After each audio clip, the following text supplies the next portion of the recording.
Paramashivoham. Om Nithyananda Paramashivam. Om Nithyananda. Beautiful. Please open your eyes. Whatever prasada you have received from Bhagwan, it can be your experience, it can be your powerful cognition, it can be levitation of you or levitation of the object, or whatever you have had the experience, all the blessings and all the initiation. You can thank Bhagwan for that, sharing it in tinyurl.com/powermanifestation.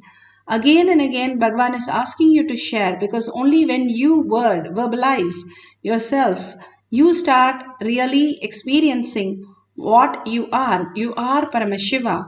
Go on writing to the world how you experience Paramashiva, conscious sovereignty, as your reality, and how it has become more and more every day through all the power manifestation, that it becomes more and more real for you, that manifestation starts happening in you. When you share all these great signs, and if you have not manifested, if you feel that you have some other people who are manifested, go ahead, share them, like them, and comment them. Beautifully, all these great truths are given to us. When you contribute to the other's life, it becomes more reality in you. And if you see the $sign at the end of the YouTube, you can offer to Kailasa whatever Bhagwan is showering in deep gratitude. When you offer your gratitude, even as low as 1 unit of your currency, the simply showering of auspiciousness and abundance happens. That's why each and every Hindu temple at the Dwajastambham, they have a hundi for us to offer.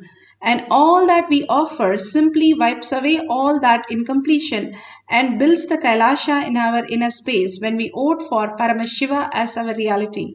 Again and again, surrender all these powers and powerful cognition to Bhagwan's lotus feet.